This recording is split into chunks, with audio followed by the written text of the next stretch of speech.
everybody, welcome back to D-Money Entertainment. So today we're going to talk a little bit about my hummingbirds that I tend to have in the backyard.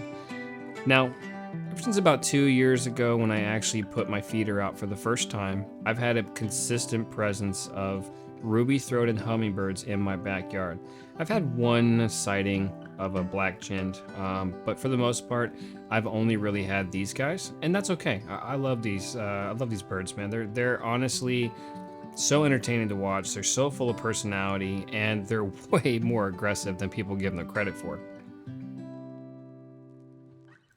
I have my feeder set up just outside of my dining room window, so not only are they in view all the time and I get a really good view of these birds on a regular basis, but I also have an opportunity to kind of see how they interact with each other and the way that they act towards each other.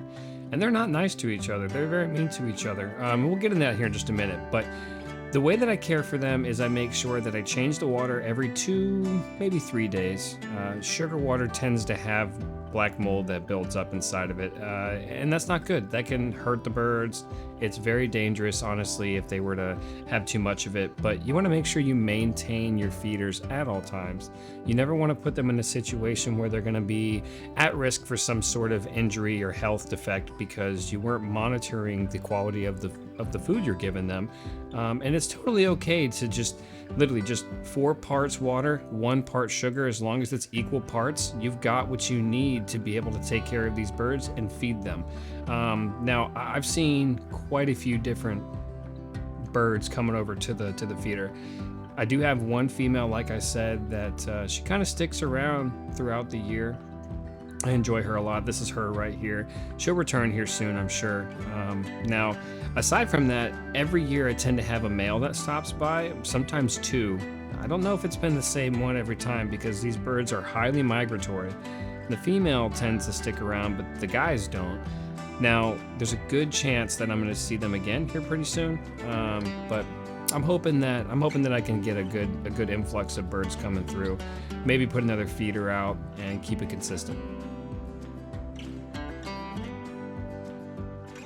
My goal when it comes down to taking care of my birds is I want to make sure that I have at least 2 feeders set up.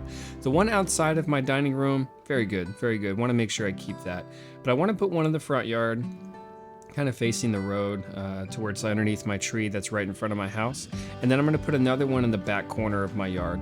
Kind of some of the reasons why I want to do this is just because of how aggressive they get and how defensive they get over food sources. These guys do not like when somebody else comes along and starts taking their favorite feeding spot, and they will fight each other. 100% they will.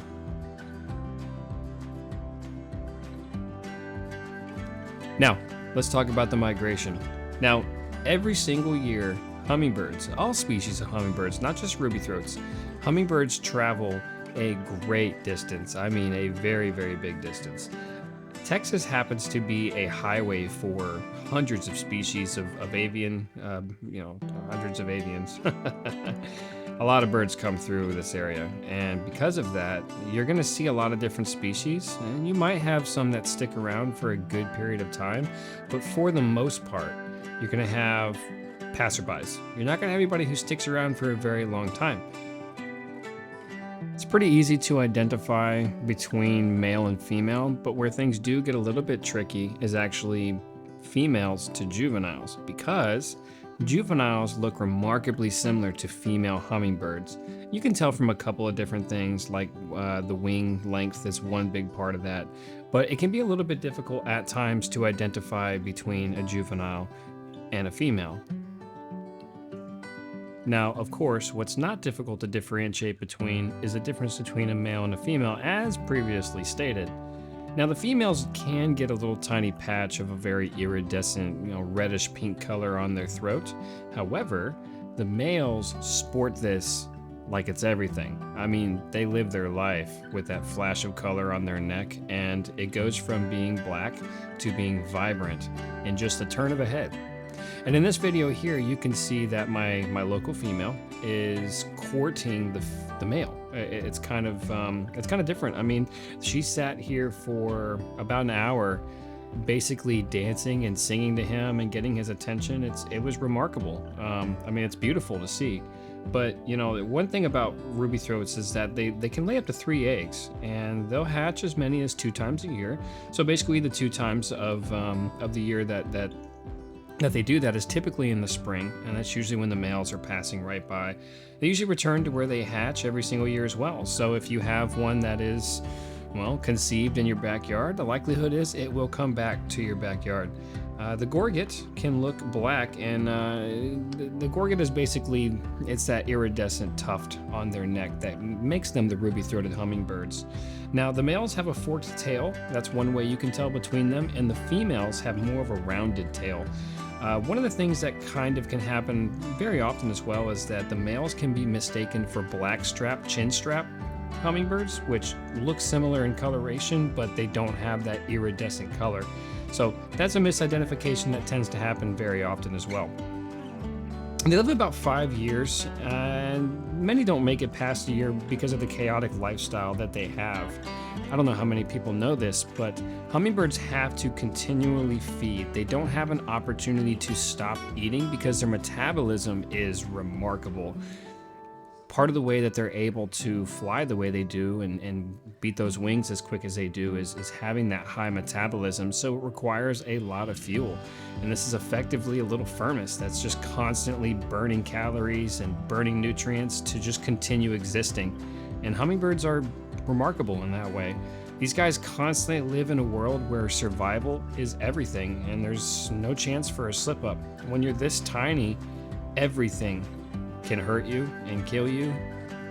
And hummingbirds do a really good job of fitting the niche that they're in.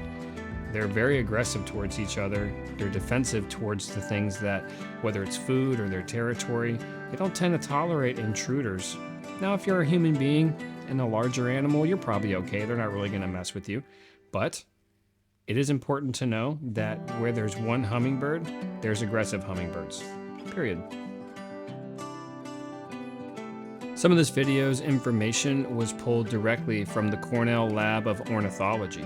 Now, this website, otherwise known as All About Birds, is a great place for you to go if you want to not only learn about more hummingbird species, but if you want to learn about any bird that is in your local area or in any area that you're planning on going.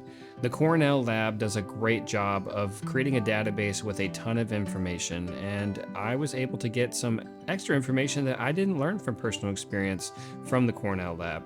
Now, all these videos were taken by me. There's a couple pictures in this video that are from me, but some of the identification things and the migration patterns were from the Cornell Lab. So if you want to learn more, tag into there. And thank you for stopping by. We'll see you in the next video. Subscribe for more.